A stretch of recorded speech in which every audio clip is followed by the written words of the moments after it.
Welcome back to the train room. Today we'll be talking about the oldest locomotive I have in my collection, right after this.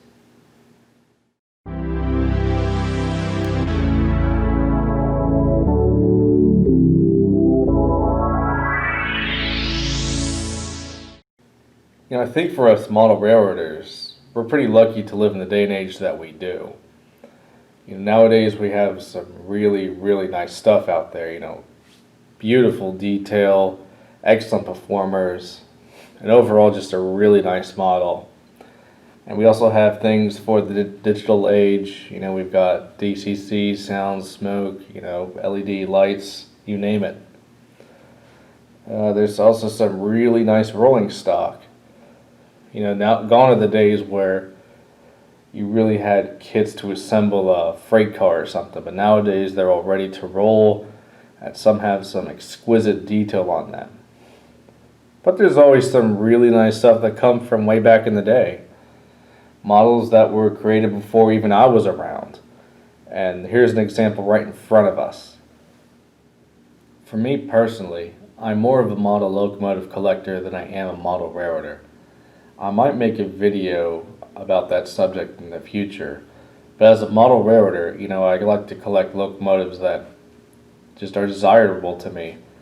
They don't have to be from the same era, they don't have to be from the same railroad. They could be steam, diesel, electric, 2-cylinder, 4-cylinder, geared, streamlined, freight, whatsoever. Just anything that really interests me.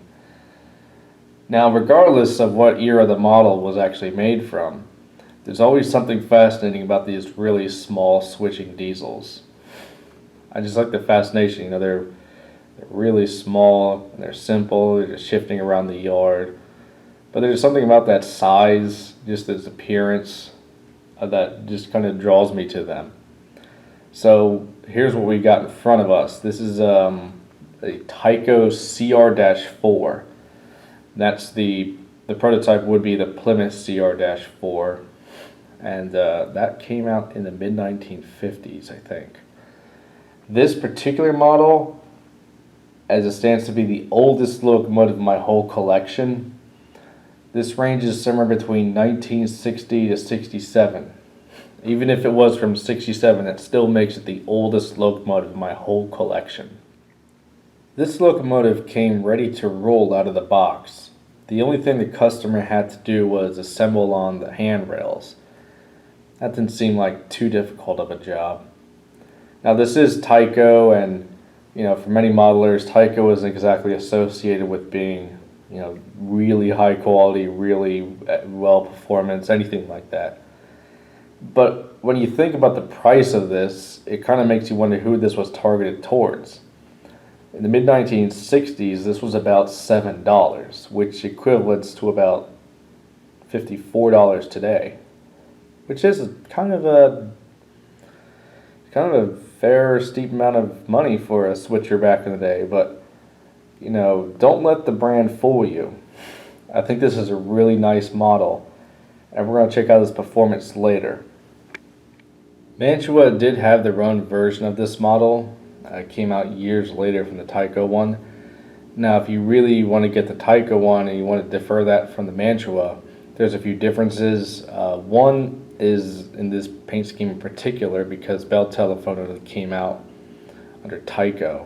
I think that was an actual company, and between the transition from the TYCO to the Mantua model, the company name really did change, and that came under effect with the Mantua one, as that one had the later paint scheme and company name Bell System.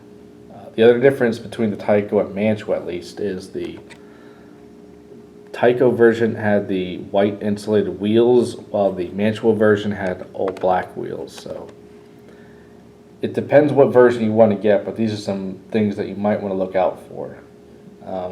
Relatively speaking, I think the shell hasn't changed at all the time when it was first released by TYCO in 1960 to when Mantua last released it in 1990. As for the prototype of this locomotive, that would be the Plymouth CR-4. Something really distinct about that, it had the shark nose appearance to it. Not so dramatic on this model, but you can kind of tell that there is a fairly indifferent shape as opposed to the hood going straight down. You can see it's going, back just a little bit. So it's got a little bit of the shape to it, but not quite as dramatic as the real thing. Some of the things, it has the CU-2 motor from TYCO. So this locomotive is a little bit larger than the prototype. And of course it has these horn hook couplers. I'm not terribly interested in replacing them, but I like to keep them on just because that's what it came with, and it's this nice historical piece that I have. Also a good thing from its time is that it actually has a headlight, so overall it's a pretty nice model from the 1960s. And now we're going to see how it performs.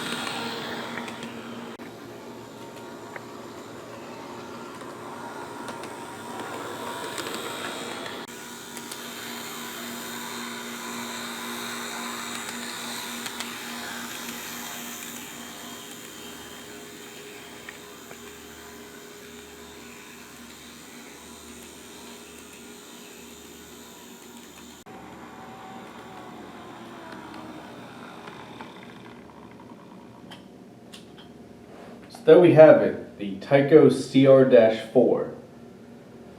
Overall, I think this is a pretty excellent model. For the 1960s, this is a very smooth model, and it shows the lighting was very constant. Very impressed. If TYCO continued making locomotives of this quality, who knows, they might still have been around today, but it's unfortunate the direction that they took. Now, it's a pretty good model, but they're relatively hard to find. I'm not sure how many of these are around anymore. I picked this one up used a couple years ago for about $10 with the handrails already assembled. If you could find one just like this in this condition, I'd say go for it. Until then, thank you very much for watching, and we'll see you next time.